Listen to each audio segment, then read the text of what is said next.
Ratio topic का important type देखो जो काफ़ी बार बार एग्जाम में रिपीट होता है और ये मोस्ट इम्पोर्टेंट टाइप है। इसे किस प्रकार सोल्व करेंगे देखते हैं।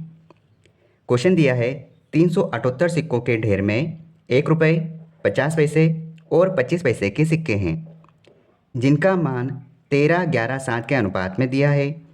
तो 50 पैसे के सिक्कों की कुल संख्या हमें निकालना है। ऐसे क्वेश्चन में सबसे पहले ये देखो कि हमें दिया क्या है और हमें निकालना क्या है। हमें यहाँ पर दिया है सिक्कों की कुल संख्या। यहाँ पर सिक्कों की कुल संख्या है 378 रुपये, ठीक है। और हमें निकालना है यहाँ पर 50 पैसे के सिक्के कितने हैं, ये हमें फाइंड करना है। अब देखो इसे बनाना किस प्रकार है। यहाँ पर हमारे पास सिक्के हैं, कौन कौन से हैं। हमारे पास सिक्के हैं यहाँ पर 1 रुपये, 50 पैसे और 25 पैसे के सिक्के हैं हमारे पास। अब यहाँ पर ये दे दिया गया है कि सिक्के हमारे पास 1 रुपये, 50 पैसे और 25 पैसे के सिक्के हैं। उनका मान दिया है, मतलब कि यहाँ पर दिया है वैल्यू कि 1 रुपये के सिक्के हैं तो वो है 13 रुपये। और यहाँ पर बोल दिया है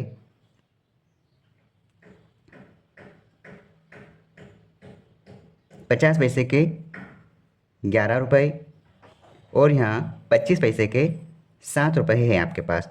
तो हमें यहाँ पर क्या निकालना है, हमें यहाँ पर टोटल सिक्के निकालना है। तो टोटल आप सिक्के देखो कितने हो रहे हैं। टोटल सिक्के कितने हुए देखो, वो इस प्रकार से निकलेगा।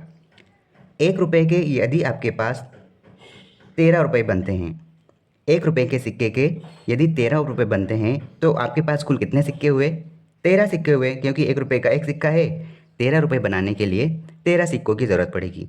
तो यहाँ पर ये है 13 सिक्के। उसके बाद देखो 50 पैसे के सिक्के हैं, अगर हमें उसे 11 रुपये बनाना है तो किस प्रकार से टोटल सिक्के निकलेंगे। देखो 1 रुपये में होते हैं 50 पैसे के 2 सिक्के, तो 11 रुपये में कितने सिक्के होंगे। तो आप 2 का मल्टीप्लाई करो, क्योंकि 1 रुपये में 2 सिक्के तो 11 रुपये में उसका डबल हो जाएगा, मतलब कि 22 सिक्के होंगे।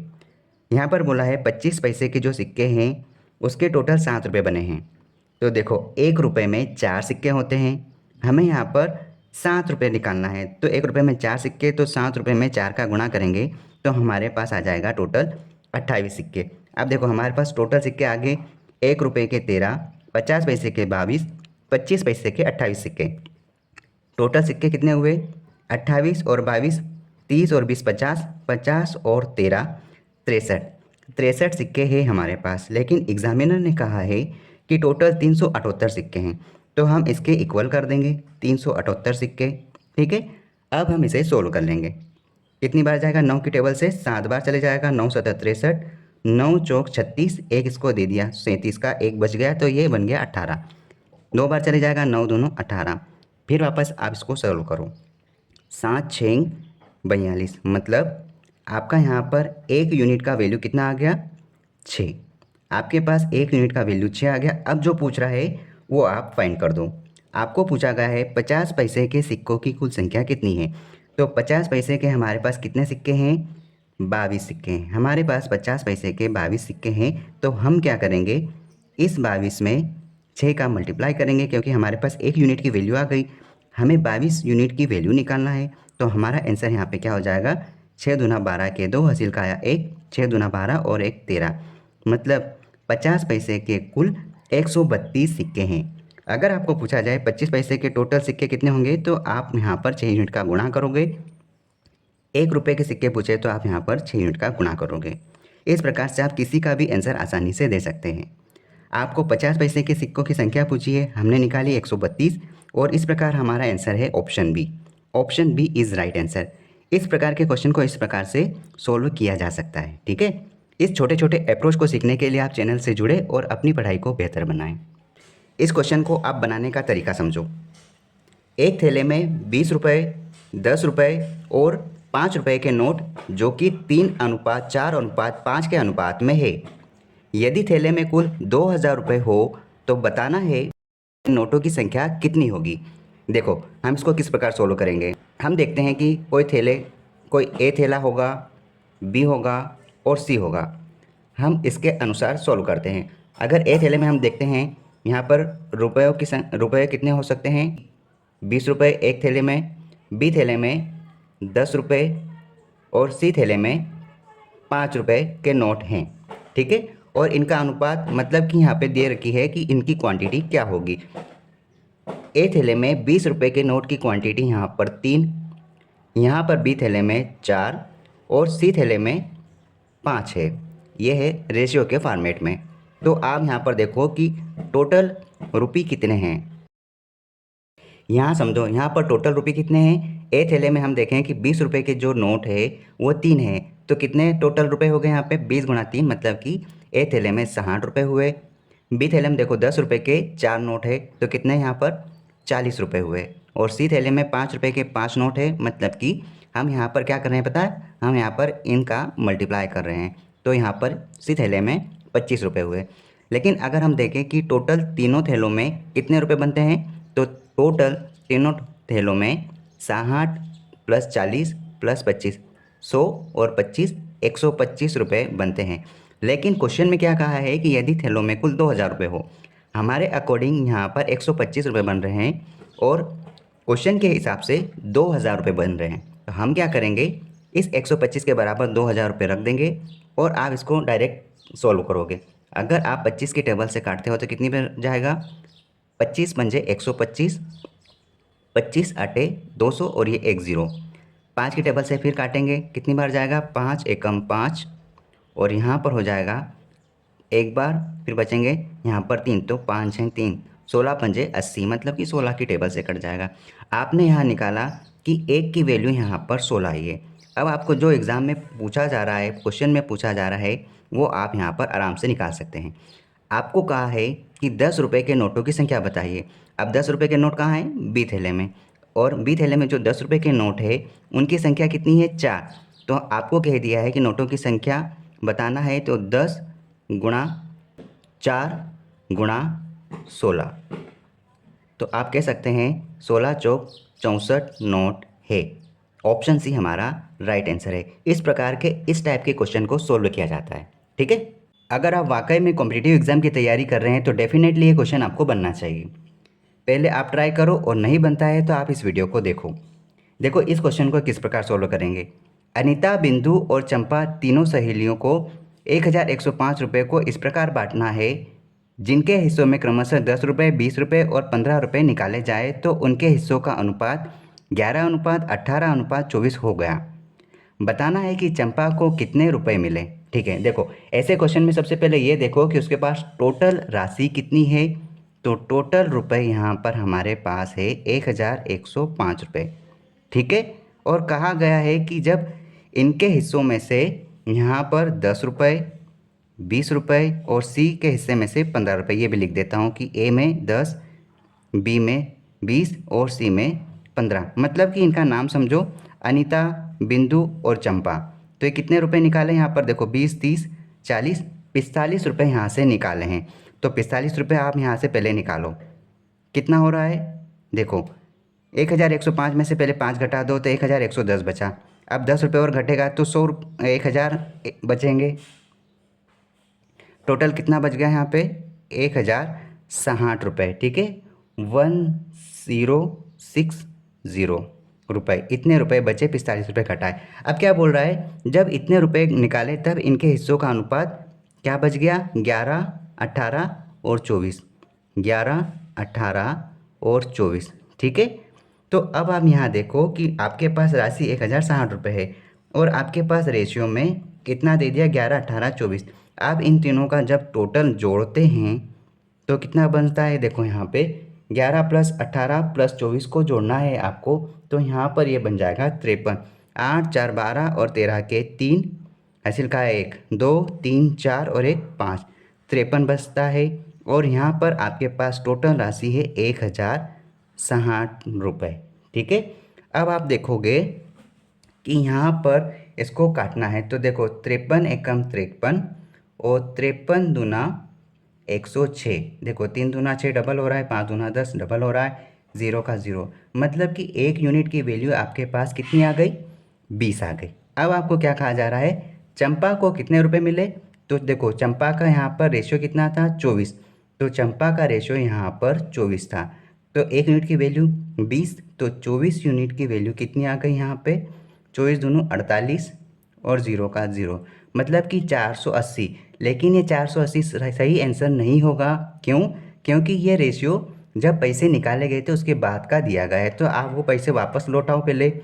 तो आपको यहाँ पर चंपा को 15 रुपये वापस देना है, क्योंकि 15 रुपये पहले निकाले थे। तो आप 15 रुपये वापस दो चंपा को। आपके पास अब चंपा के पास कितनी राशि हो गई? चंपा के पास यहाँ पर अब 495 रुपये की राशि बन गई है। इतने रुपये चंपा को मिले। इस प्रकार हमारा आंसर यहाँ पर होगा option C. Option C is right answer. इस प्रकार के क्वेश्चन को इस प्रकार डील किया जाता है। ठीक है। अगर आप वाकई में कॉम्पिटिटिव एग्जाम की तैयारी कर रहे हैं तो ये क्वेश्चन आप चुटकियों में बना लोगे। अगर ये क्वेश्चन नहीं बन पा रहा तो आप ये वीडियो देखो और इसके अप्रोच को समझने की कोशिश करो। क्वेश्चन दिया है 12,560 रुपये को ABC में इस प्रकार बांटा गया है कि उनके हिस्सों से क्रमशः 25 रुपये, 35 रुपये, 50 रुपये कम कर दिए जाएं तो उनका अनुपात 7, 10 और 13 के अनुपात में हो जाता है। बताइए C के पास कितनी धनराशि थी। सबसे पहले ऐसे क्वेश्चंस में ये नोटिस करो कि पैसा कितना है टोटल। अब यहाँ पर टोटल राशि देखो, टोटल रुपये यहाँ पर है 12,560 रुपये। ये आप ध्यान रखना। ठीक है। अब यहाँ पर ये देखो कि उनका अनुपात इतने रुपए कम करने पर, कम करने के बाद उनका रेशियो कितना आ रहा है? 7, 10 और 13 आ रहा है। यहाँ हम लिख देते A, B और C का रेशियो है कम करने के बाद। लेकिन पैसा कितना कम किया गया है? आप ध्यान दो, पैसा आपको कम किया गया है 25, 35 और 50 रुपये। ये टोटल कितना हो रहा है?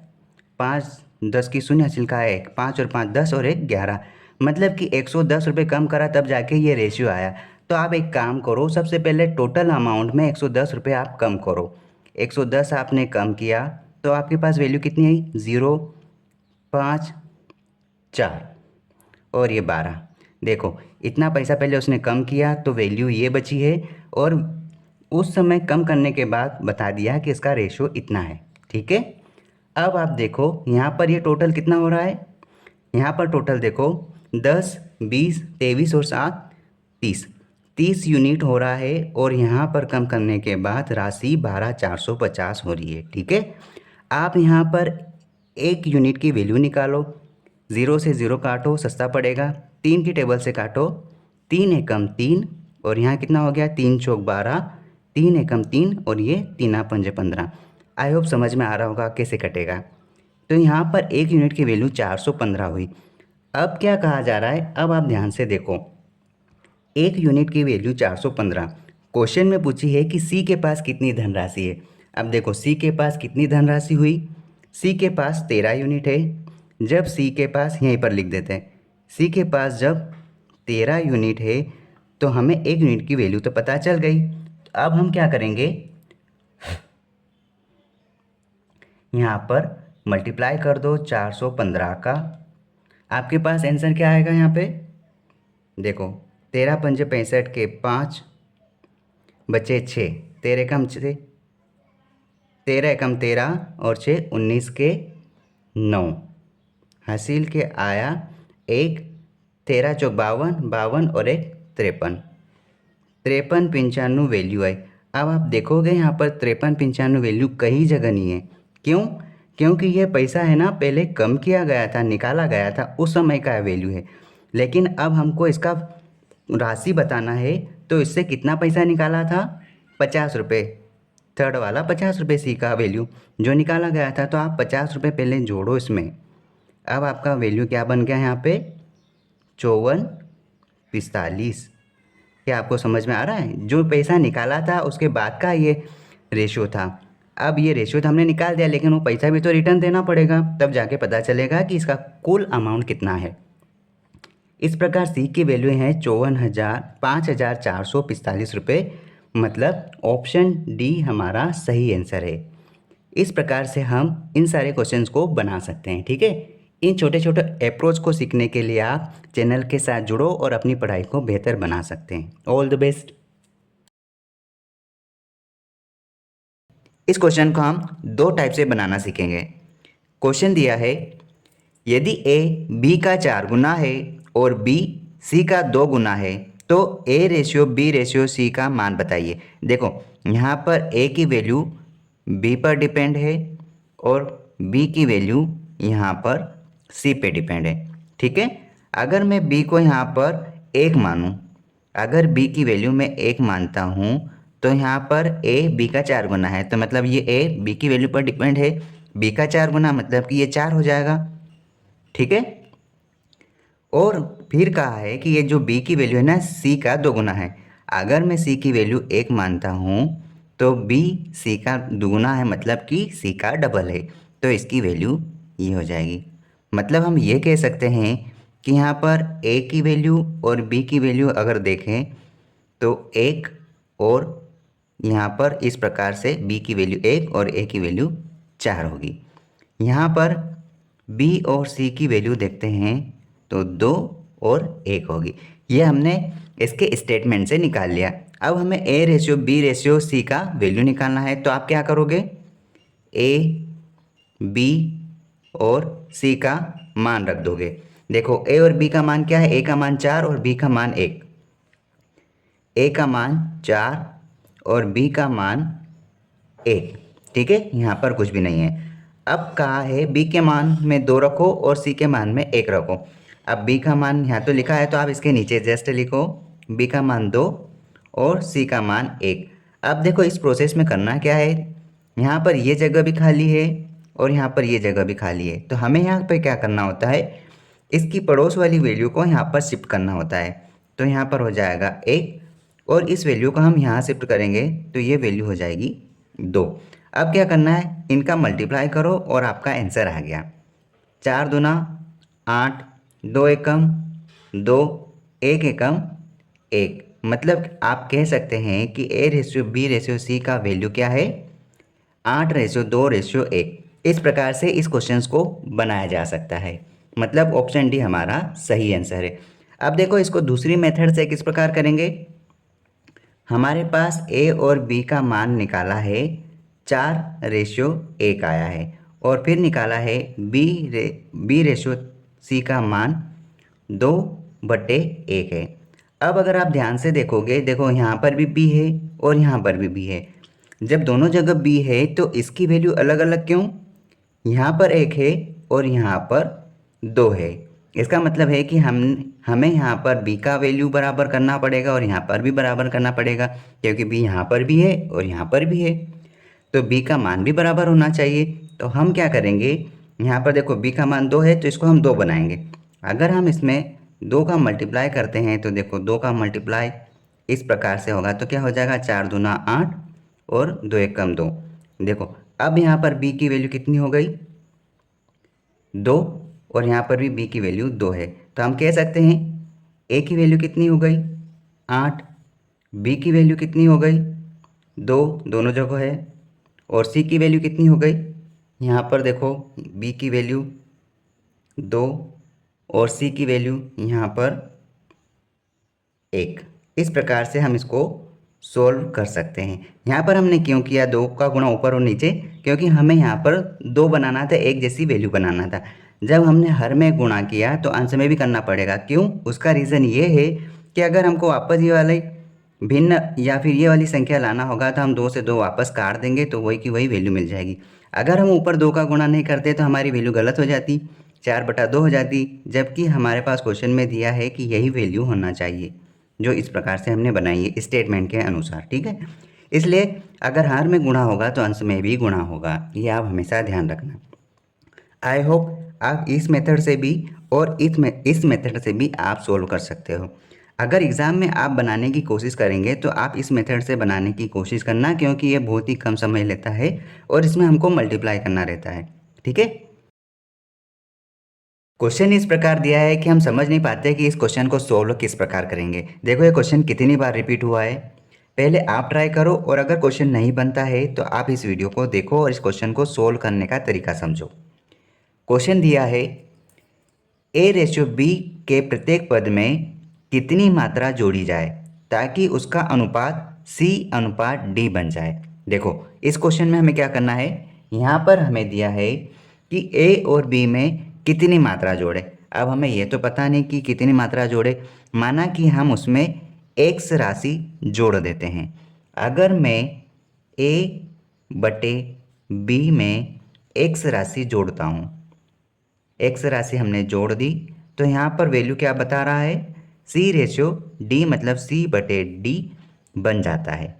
तो हमको यहाँ से इसका ऑब्जेक्टिव फाइंड करना है। हम क्या करेंगे, हमें यहाँ पर तिर्यक गुणा करना होगा। देखो D का गुणा इधर ऊपर करो, C का गुणा इधर नीचे करो। तो D का गुणा यहाँ पे करो, मैं पूरा लिख देता हूँ, आप समझ जाओगे। D plus x is equal to C B plus x, बस आप अंदर मल्टीप्लाई करो, ये क्या हो जाएगा, D A plus D x equal to C B plus C x.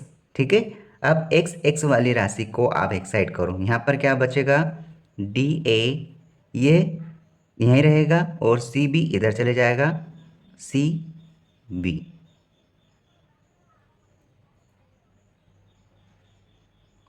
यहाँ इक्वल सी एक्स, इधर डी एक्स माइनस में हो जाएगा, डी एक्स इस प्रकार से। अब यहाँ पर आप देखो, आपको यहाँ पर D A minus C B, यहाँ पर x की वैल्यू आप कॉमन ले लो, यहाँ बचेगा क्या, c माइनस डी। ठीक है, अब क्या करना है, देखो x की वैल्यू निकालना है। हम क्या करेंगे, D A minus C B, और इधर बटे में है, ये x के साथ मल्टीप्लाई में है, तो हम इधर बटे में ले आएंगे, क्या हो जाएगा, c minus D equal to, ये है हमारी x की वैल्यू। मतलब हम कह सकते हैं D A minus C B divide by C minus D. C minus D यहाँ पर है, यहाँ पर है, यहाँ पर है, ये ऑप्शन नहीं है। अब देखो D A minus C B कहाँ होगा, D A minus C B, मतलब ऑप्शन ए हमारा सही आंसर है। इस प्रकार से हम किसी भी अचर पद को जोड़कर उस अचर पद का वैल्यू निकाल सकते हैं। और ये एग्ज़ाम में देखो ग्रुप 4, एमपी पुलिस और पटवारी जैसे एग्ज़ाम में रिपीट हो रहे हैं। इस प्रकार के क्वेश्चंस को सोल्व करने के लिए या बेस्ट अप्रोच सीखने के लिए आप चैनल के साथ जुड़ो, और इस चैनल में आपको सिर्फ और सिर्फ प्रीवियस ईयर के क्वेश्चंस ही मिलेंगे। ठीक है, इस टॉपिक का एक इम्पोर्टेंट टाइप है। इस क्वेश्चन को किस प्रकार सॉल्व करेंगे, क्वेश्चन है 830 रुपये को ए बी सी में इस प्रकार बांटना है कि ए को बी से 70 रुपये ज़्यादा मिले और बी को सी से 80 रुपये ज़्यादा मिले। तो बताइए ए बी सी को कितने कितने रुपए मिलेंगे। देखो अगर आप कॉम्पिटिटिव एग्ज़ाम की तैयारी कर रहे हैं तो आप इसको इजीली बना लोगे। अगर नहीं बना पा रहे हैं तो इसको समझो, हम इसको किस प्रकार बनाएंगे। क्वेश्चन जो इस प्रकार है, यहाँ पर देखो ये जो ए की वैल्यू बी पर डिपेंड है क्योंकि बी से ज़्यादा मिल रहा है, और यहाँ पर देखो बी को सी से 80 रुपये ज़्यादा मिल रहा है। इसका मतलब ये हुआ कि ए की वैल्यू बी पर डिपेंड है और बी की वैल्यू सी पर डिपेंड है। तो कुल मिलाकर हम यहाँ पर सी की वैल्यू को 100 रुपये मान लेते हैं। ठीक है, अब हम देखते हैं ए बी और सी की वैल्यू क्या रहेगी। ए को बी से 70 ज़्यादा और बी को सी से 80 ज़्यादा, तो सी की वैल्यू हमने 100 रुपये मानी। अगर सी की वैल्यू 100 मानी तो यहाँ कहा जा रहा है कि बी को सी से 80 रुपये ज़्यादा, तो सी से 80 रुपये ज़्यादा मतलब सी का x प्लस 80 रुपये ज़्यादा, तो ये बी की वैल्यू आ गई। ठीक है, ये है सी की वैल्यू। ए की वैल्यू कहा जा रहा है कि ए को बी से 70 रुपये ज़्यादा मिले, मतलब बी से 70 रुपये ज़्यादा, मतलब इसे 70 रुपये ज़्यादा मिलेगा तो कितना हो जाएगा, 150। टोटल मिला के देखो ये इस प्रकार लिखा है 80, ये तो बी की वैल्यू है, बी से 70 रुपये ज़्यादा, तो इसमें हम 70 रुपये जोड़ देंगे। ठीक है, ये है ए बी सी की वैल्यू हमने निकाली। अब ये कहा जा रहा है कि टोटल 830 रुपये को बांटा गया है, तो टोटल हम इसका कर देते हैं प्लस, ये जब जुड़ेगा तो 830 होना चाहिए प्रश्न के अनुसार। इसको हम जोड़ते हैं, 1 2 और 3, 3x है, प्लस में देखो 80 और 80 160, 160 और 70 कितना हो गया,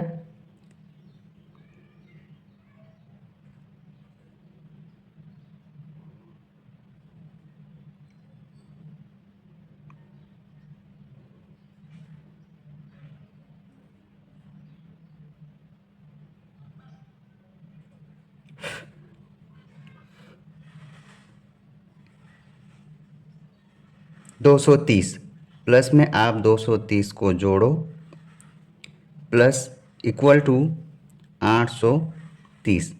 अब 3x को आप वहीं रहने दो, इधर आप घटा दो। 830 में से 230 चले जाएगा, देखो पहले 130 में से 30 चले जाएगा तो 800 बचेगा। अब 800 में से 200 आप घटा दो तो 600 बन जाएगा। इसे डायरेक्ट सोल्व करने की कोशिश करो।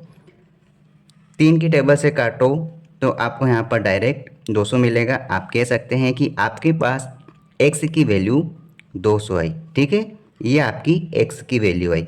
अब आपको जो कहा जाए वो आप सोल्व कर लो। यहाँ पर क्या बोला गया है, a, b और c को कितने कितने रुपए मिले। देखो a की वैल्यू कितनी है, a की वैल्यू यहाँ पर बोल दिया था x प्लस 150। 150 कैसे, 80 और 70 150।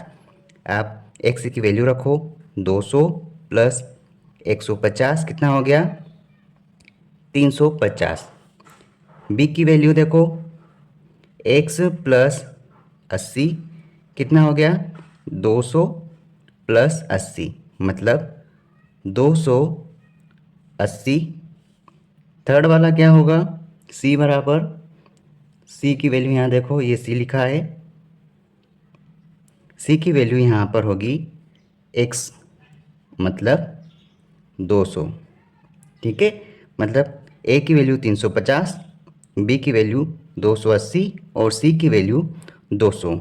ऑप्शन ए इस प्रकार हमारा सही आंसर होगा। इस प्रकार के क्वेश्चन को इस प्रकार से बोला जाता है, जब तीनों वैल्यू पूछा गया हो जिसमें ए वैल्यू बी पर और बी वैल्यू सी पर, तो लास्ट वाली वैल्यू को आप मान लो, एज्यूम कर लो और उसके अकॉर्डिंग बी और ए की वैल्यू को निकालो। अगर टोटल दे दिया है तो आप इसके बराबर रखो, एक्स की वैल्यू निकालोगे और फिर ए बी सी का मान निकाल सकते हो। इस प्रकार के क्वेश्चंस को आप इस तरह से डील कर सकते हैं। अगर छोटे छोटे कॉन्सेप्ट सीखना है तो आप इस चैनल के साथ जुड़ जाओ ताकि आपके कॉन्सेप्ट और अच्छे से बेहतर बन सकें, ठीक है। अगर आप सच में कॉम्पिटिटिव एग्जाम की तैयारी कर रहे हैं तो ये क्वेश्चन सोल्व करके देखो। पहले आप बनाओ और अगर सोल्व नहीं हो रहा है तो वीडियो को देखो, उसके बाद फिर इस टाइप के क्वेश्चन को ट्राई करो। 1270 रुपये को ABC में इस प्रकार बांटना है कि A को B से 30 रुपये ज़्यादा मिले और B को C से 20 रुपये ज़्यादा मिले।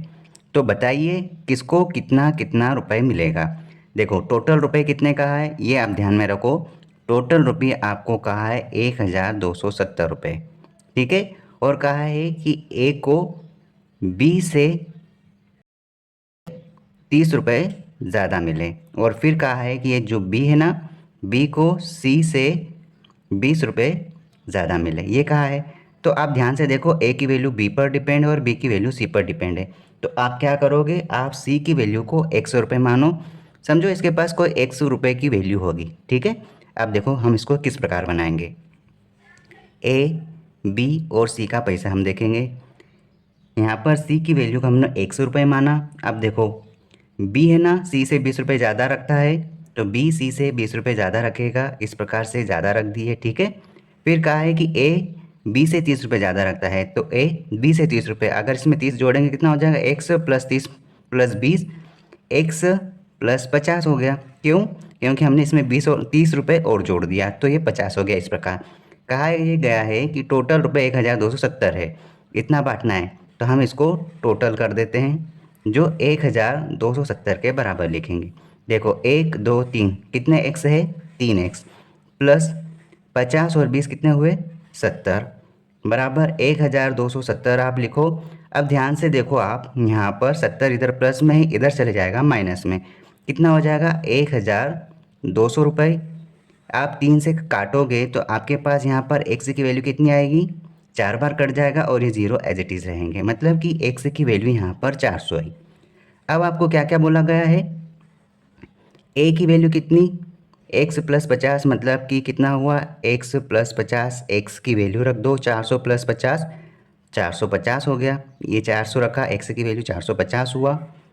b की वैल्यू देखो, b की वैल्यू कितनी, x प्लस 20 कितना हो रहा है, 400 प्लस 20 420, ठीक है। c की वैल्यू कितनी, x रुपये मतलब 400, और यही आपके तीनों आंसर है। तो इस प्रकार से इन छोटे छोटे क्वेश्चंस को बनाया जा सकता है, ठीक है। रेशियो के इस प्रकार के क्वेश्चन एग्ज़ाम में काफ़ी हद तक पूछे जाते हैं। देखो यही क्वेश्चन एसएससी में, आरआरबी और यूपी पुलिस में पूछा गया।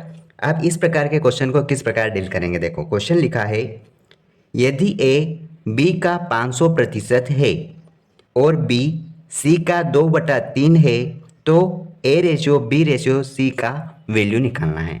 देखो यहाँ पर क्या बोला गया है कि 500% है।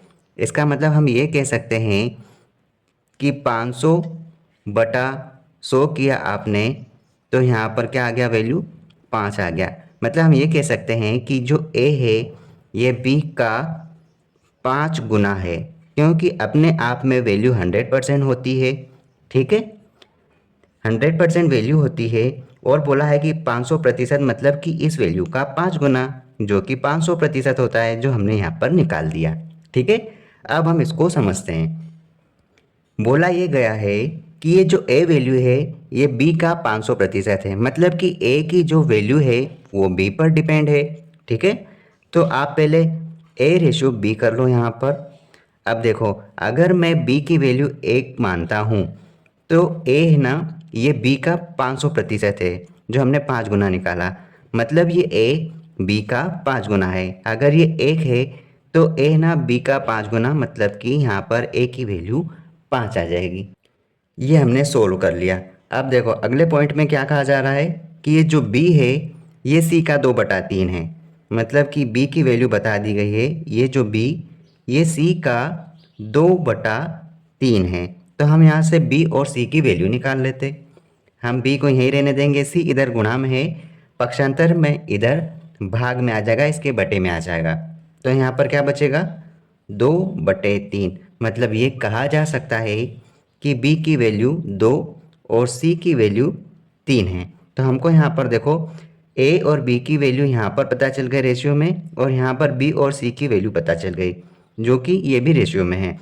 अब हम इसको सोल्व करते हैं। देखो हम यहाँ लिखेंगे A ratio B ratio C. यहाँ पर ए बी की वैल्यू और यहाँ पर बी सी की वैल्यू दे रखी।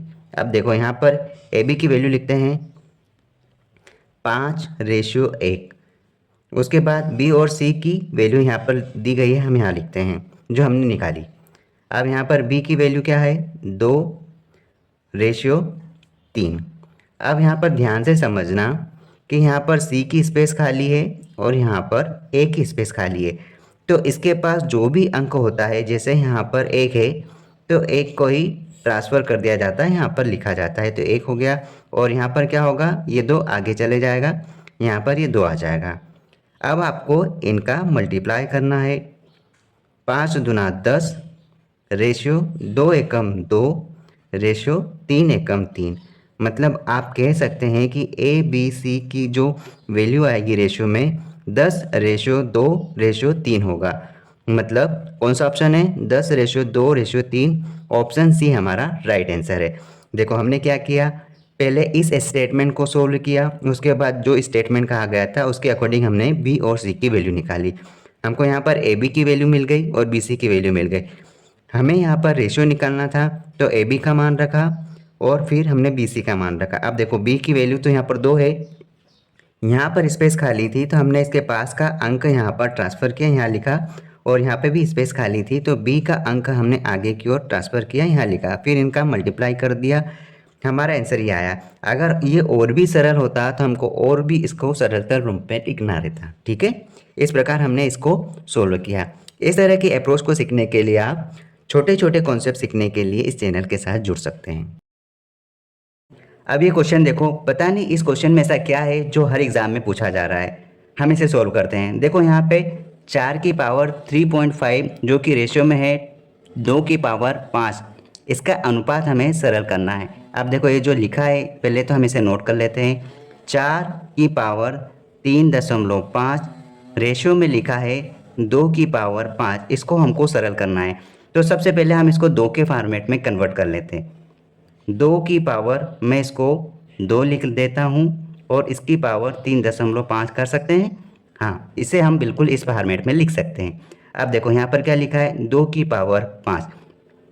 अब यहाँ पर देखो आधार तो समान है तो हम घातों का प्रारूप सही करेंगे। यहाँ पर क्या हो जाएगा? देखो यहाँ पर ये 2 है इसका इसकी घात के साथ गुणा होता है, ठीक है, घात में गुणा होगा तो क्या हो जाएगा, 2 की पावर क्या बन जाएगी, 3.5 का डबल कितना हो जाता, 7, मतलब कि 2 की घात 7 हो जाएगा। और इधर क्या है, 2 की पावर 5 है, ठीक है। अब हम इसको सरल करते हैं। अब देखो यहाँ पर 2 की पावर 7, इसको सरल करें कितनी बार आएगा, 2 7 बार, 2 गुणा 2 गुणा 2 गुणा 2 गुणा 2 कितना हुआ, 1 2 3 4 5, फिर हम नीचे लिख रहे हैं 6 और एक ये 7, 2 की पावर 7 को हमने इस प्रकार से लिख दिया। आप लगा दो रेशियो और यहाँ पर 2 की घात 5 को आप ओपन करो, 2 गुणा 2 गुणा 2 3 बार, और हम 2 यहाँ नीचे लिख रहे हैं, 2 की घात 5 और 2 की घात 7। अब आप देखो यहाँ पर आप इसको सरल कर लो, आपको यहाँ पर गुणा नहीं करना है, आप डायरेक्ट यहाँ से सोल्व कर लो।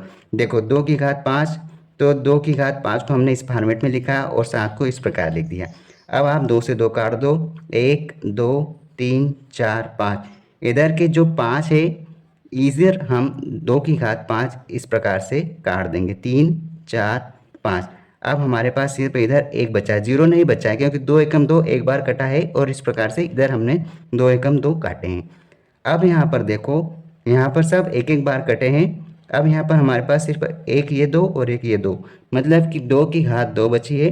हम यहाँ ऊपर लिख देते हैं 2 की घात 2, मतलब कि यहाँ पर 4 और रेशियो में 1 बचा है।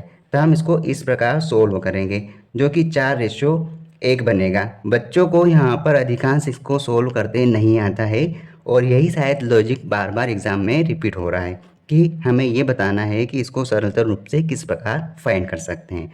इस प्रकार से इसका आंसर होगा ऑप्शन 4। हम इसको डायरेक्ट ये भी कर सकते हैं, 2 की घात 5 और 2 की घात 7 है। तो देखो 2 की घात 5 तो पूरा कंप्लीट यहाँ से कट जाएगा, तो सिर्फ हमारे पास 2 की घात 2 बचेगा। तो हम यहाँ पर डायरेक्ट लिख सकते थे 4 रेशियो 1, जो हमारा डायरेक्ट आंसर आ जाता। इस प्रकार भी सोल्व कर सकते थे, ठीक है। इस प्रकार के छोटे छोटे कॉन्सेप्ट सीखने के लिए आप चैनल के साथ जुड़कर अपनी तैयारी को, अपने मैथ्स को और बेहतर बना सकते हैं। ये रेशियो का मोस्ट रिपीटेड क्वेश्चन देखो, यदि ए बी का 4 गुना है और बी सी का 2 गुना है तो A ratio B ratio C का मान निकालना है। देखो पहले स्टेटमेंट में क्या कहा कि ये जो ए है ये बी का 4 गुना है, मतलब ए की जो वैल्यू है ये बी की वैल्यू पर डिपेंड है। अगर मैं बी की वैल्यू को 1 मानता हूँ, फिर स्टेटमेंट के अनुसार हम बनाते हैं कि ये जो ए है बी का 4 गुना है, तो बी का 4 गुना मतलब कि इसकी वैल्यू यहाँ पर 4 होना चाहिए। सेकेंड स्टेटमेंट में क्या कहा जा रहा है, यहाँ पर कहा जा रहा है कि ये जो बी और सी है ये बी सी का 2 गुना है। अगर मैं सी की वैल्यू 1 मानता हूँ तो बी की वैल्यू सी पर डिपेंड है, मतलब कि बी सी का 2 गुना है, मतलब कि अगर सी 1 है तो इसका 2 गुना मतलब कि बी की वैल्यू 2 होगी। ये हमने दोनों स्टेटमेंट को इस फॉर्मेट में लिख लिया। अब हमें यहाँ पर एग्जामिनर पूछ रहा है कि A ratio B ratio C का वैल्यू बताओ। तो देखो ए और बी हमने यहाँ से निकाला, कितना है इसका वैल्यू, 4 रेशियो 1, ठीक है। यहाँ पर बी रेशियो सी का वैल्यू, मतलब बी का वैल्यू फिर से दे गया, मतलब कि हम इसके नीचे बी का वैल्यू लिख रहे हैं। यहाँ पर लिखा 2 रेशियो 1। अब यहाँ पर देखो यहाँ पर भी स्पेस खाली है और यहाँ पर भी खाली है, तो हम क्या करेंगे, इसके पास का वैल्यू यहाँ पर लिखा जाता है, मतलब बी की वैल्यू 1 है तो यहाँ पर भी सी की वैल्यू आप 1 लिखो। यहाँ पर ए की वैल्यू कुछ भी नहीं है, तो हमें यहाँ पर इसको फिल करने के लिए बी की वैल्यू इसके पास है, तो यहाँ पर बी की वैल्यू 2 को यहाँ इस प्रकार से लिख देंगे। बस आप इसका मल्टीप्लाई कर लो और आपका ये आंसर आ गया, 4 दूना 8, 2 एकम 2 और सी का वैल्यू यहाँ पर 1 एकम 1 आ गया। अगर ये और भी सॉल्व होता तो हम इसको और भी सरलतम रूप में लिख सकते थे। हम कह सकते हैं कि ए बी सी का वैल्यू क्या है, 8 ratio 2 ratio 1 is correct answer, मतलब कि ऑप्शन बी हमारा सही आंसर है। इस प्रकार से हम इस मेथड से रेशियो के क्वेश्चन को सॉल्व कर सकते हैं। एग्ज़ाम का ये एक रिपीटेड क्वेश्चन देखो जो बनाने में थोड़ा सा कठिन लगता है, पहले आप इसे सोल्व करो, अगर नहीं बनता है तो आप इसका सॉल्यूशन देखो। यदि 3 संख्याओं का अनुपात 3:2:5 के अनुपात में है और उनके वर्गों का योग 1862 है, तो सबसे छोटी संख्या बताइए। देखिए कोई 3 संख्याएं होगी, ए बी सी, 3 संख्याएं होगी जो 3, 2 और 5 के अनुपात में है। मतलब कोई संख्या होगी वो इस फॉर्मेट में इसके रेशियो में होगी। तो हमें वो संख्या तो मालूम नहीं है, तो हम क्या करेंगे, कोई संख्या, कोई भी वैल्यू मान लो 3x, 2x और 5x हो सकती है। इन तीनों का योग बोला है कि अगर इन तीनों का योग किया जाए तो इनका योग 1862 के बराबर है। ठीक है, हम इसका योग करते हैं, 3 और 2 5 और 5 10x। ठीक, लेकिन ये इस प्रकार नहीं होगा, यहाँ पर उनके वर्गों का योग भी कहा है। तो आप एक काम करो, इनके वर्गों का योग करो, 3x का वर्ग, 2x का वर्ग और 5x का वर्ग। तो आप इसको काटो। अब देखो यहाँ क्या हो रहा है, 9x का वर्ग प्लस 4x का वर्ग और यहाँ पे 25x का वर्ग। ठीक है, अब इनका आप टोटल करो, कितना हो रहा है, 25 और 4 29, 29 और 9 38।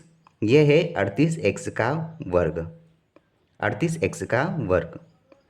अब आपको क्या करना है, आपको यहाँ पर 38 को इस साइड ले जाना है, तो इधर भाग में चले जाएगी ये संख्या, 1862/38।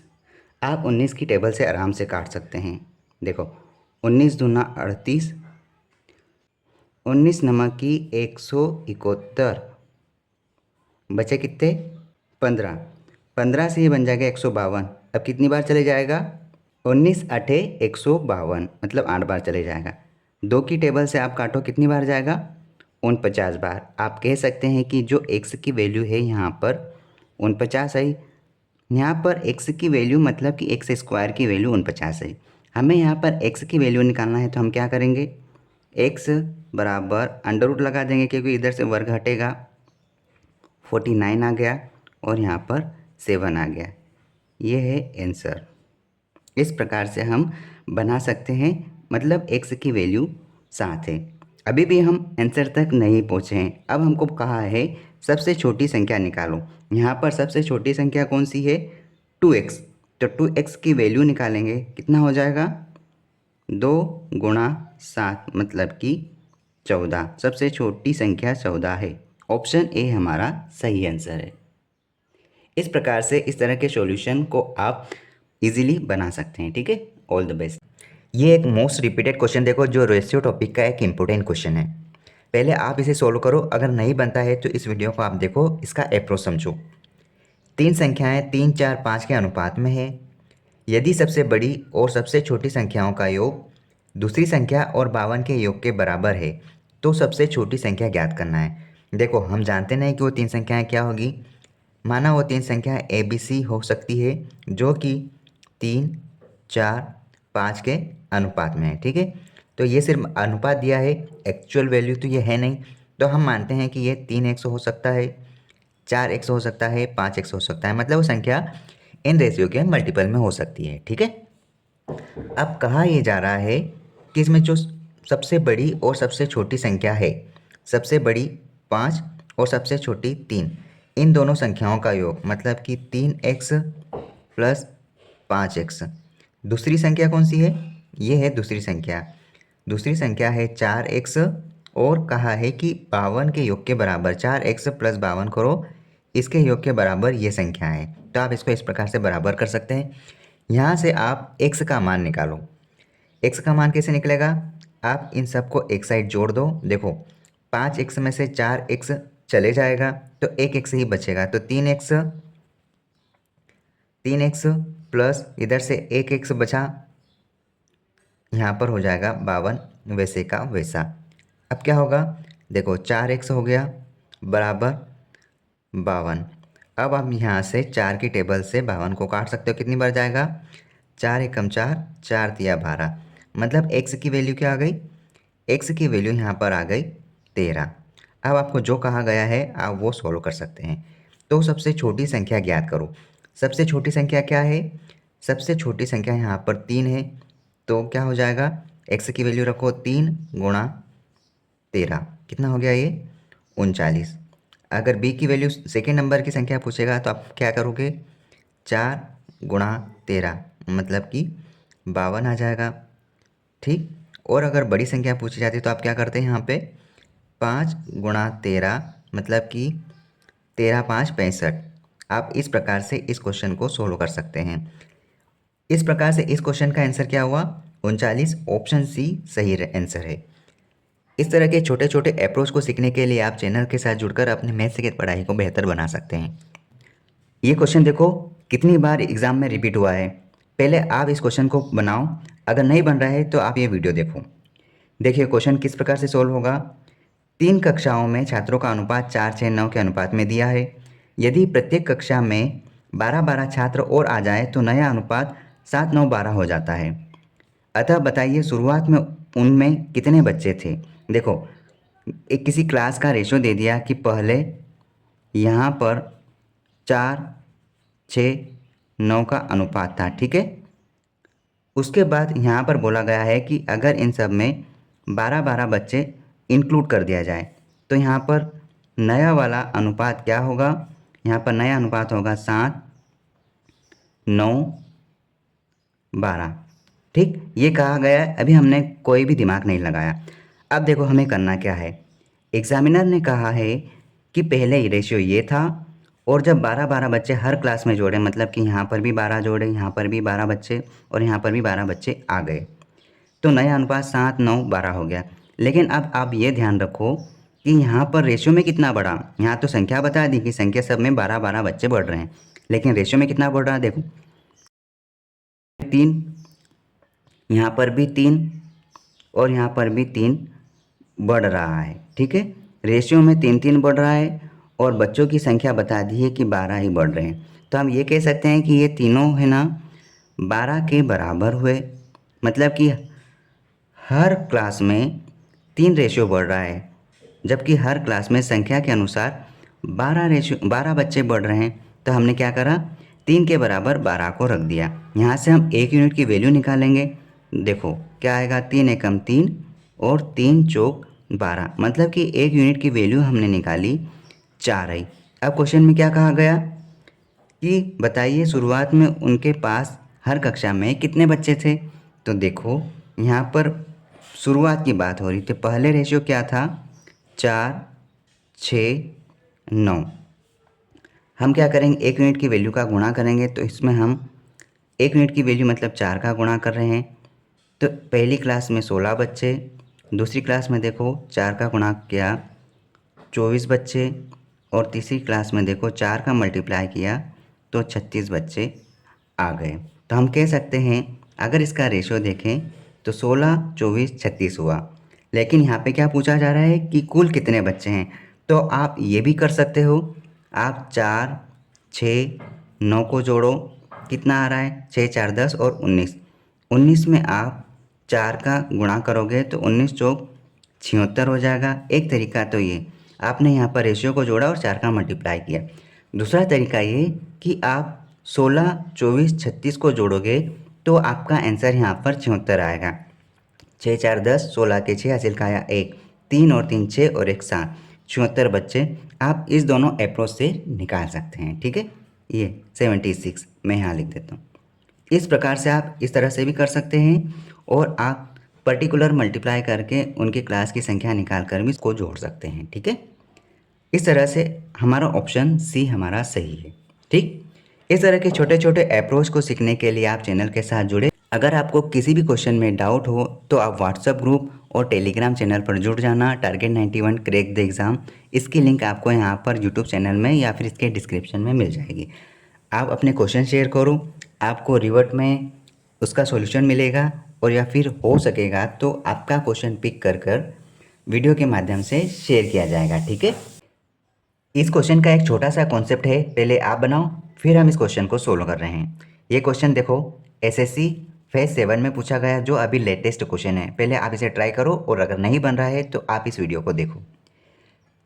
एक पुराना HP डेस्कटॉप प्रिंटर 4,800 रुपये में ख़रीदा जाता है और इसकी मरम्मत पर 500 रुपये खर्च होता है। यदि इसे 6,360 रुपये में बेचा जाता है तो इसका लाभ प्रतिशत ज्ञात कीजिए। देखो उस प्रिंटर की कीमत कितनी थी, प्रिंटर की जो कॉस्ट प्राइस थी CP था 800 रुपये। कहा यह गया है कि इस पर 500 रुपये का खर्च हुआ, मतलब कि इसको ठीक करवाया होगा। तो ये ठीक करवाया कितने रुपए लगे? 500 रुपये लगे, ठीक है। अब ये ध्यान रखना कि कोई भी चीज़ पर रिपेयरिंग का जो भी खर्चा आता है वो उसके कॉस्ट प्राइस पर ही इंक्लूड होता है, ठीक है। तो हम ये कह सकते हैं कि इसका कॉस्ट प्राइस कितना होगा? 8 5 13 के 3 हासिल का 1 4 और 1 5। हम कह सकते हैं कि उस वस्तु का पूरी तरह से कॉस्ट प्राइस मतलब वह वस्तु 5,300 रुपये में पड़ गई। जैसे हम कोई गाड़ी या कोई चीज़ खरीदते हैं, उसमें कुछ ठीक करवाते हैं, एसेसरीज डलती है, तो हम कहते हैं कि ये वस्तु मेरे को टोटली इतने रुपये में पड़ गई। तो बस यहाँ पर भी यही खेल है। प्रिंटर को ख़रीदा 500 रुपये का, उस पर मरम्मत करवाई तो उसका पूरी तरह से कॉस्ट प्राइस 5,300 रुपये हुआ। कहा यह जा रहा है कि यदि इसे 6,360 रुपये में बेच दिया, सेलिंग प्राइस 6,360 रुपये में बेच दिया, तो इसका लाभ प्रतिशत बताना है। तो डेफिनेटली हमको ये तो पता चल रहा है कि कम में ख़रीदा और ज़्यादा में बेच दिया, तो हुआ क्या? हुआ तो प्रॉफिट है। लेकिन प्रॉफिट कितने रुपए का हुआ है? आप क्या करोगे? आप इसको घटा दो। तो आप 6,360 में से 5,300 घटाओगे तो आपके पास 60 तो बचेगा ही बचेगा। 3 से 3 कट जाएगा और 1,060 रुपये आपका यहाँ पे प्रॉफिट आ गया, ठीक है। आपको कभी भी इस तरह से नहीं घटाना है। आपको क्या करना है, देखो 53 से 63 तक जाना है तो 1,000 रुपये तो ये आपको मिल गया मोटा मोटा, और 60 रुपये ऊपर है तो आप इस तरह से इसको घटाओगे। आप ये वाला लेवल कभी यूज़ नहीं करोगे, ठीक। 1,060 रुपये आपका यहाँ प्रॉफिट हुआ है, इसको निकालना है प्रॉफिट के रेशियो में। जो फ़ायदा हुआ है उस फ़ायदे को लिखो, और ये हमेशा फ़ायदा या नुकसान जो भी निकलेगा वो हमेशा कॉस्ट प्राइस पर डिपेंड रहेगा, क्योंकि ये वैल्यू कभी भी नहीं बदलती। ये वैल्यू सिर्फ एक बार ही डिसाइड होती है, मतलब कि ख़रीदा मतलब ख़रीदा। ऐसा तो नहीं कि उस वस्तु को 2 2 3 3 बार ख़रीदा जाएगा, नहीं। एक वस्तु को जो ख़रीद लिया मतलब ख़रीद लिया, ख़त्म बात, उसका वैल्यू कभी चेंज नहीं होता। तो जो भी प्रॉफिट या लॉस होगा उसके बटे में आप लिखोगे 5,300। आपको प्रतिशत निकालना है। याद रखना, किसी भी वस्तु या फिर किसी भी संख्या का प्रतिशत निकालते हैं तो उस संख्या में 100 का गुणा करेंगे, तब जाकर वह आंसर प्रतिशत में आएगा, ठीक है। इसका आंसर देखो क्या आएगा। आप 0 से 0 काट दो इस प्रकार से। अब देखो 53 का डबल मेरे को दिख रहा है 106 होता है, मतलब कि इसका डबल हो गया, और ये 0 है तो 0 आप लगा दो। तो आपका आंसर क्या आया? 20%, मतलब कि उसको 20% का लाभ हुआ। Option D is the right answer. इस प्रकार से आप छोटे छोटे कॉन्सेप्ट को बिल्डअप कर सकते हैं और अपने कॉन्सेप्ट को मजबूत कर सकते हैं, मैथ्स की तैयारी को बेहतर बना सकते हैं। इस वीडियो में सिर्फ और सिर्फ आपको प्रीवियस ईयर के क्वेश्चन ही मिलेंगे। अगर आपको किसी भी क्वेश्चन में डाउट है, क्वेरी है, तो आप इस यूट्यूब चैनल के व्हाट्सएप ग्रुप और टेलीग्राम ग्रुप में जुड़कर अपने क्वेश्चन सेंड कर सकते हैं। आपको उनका रिप्लाई कुछ समय में मिल जाएगा, या फिर आपको वही क्वेश्चन पिक करके वीडियो के माध्यम से शेयर किया जाएगा, ठीक है। All the best.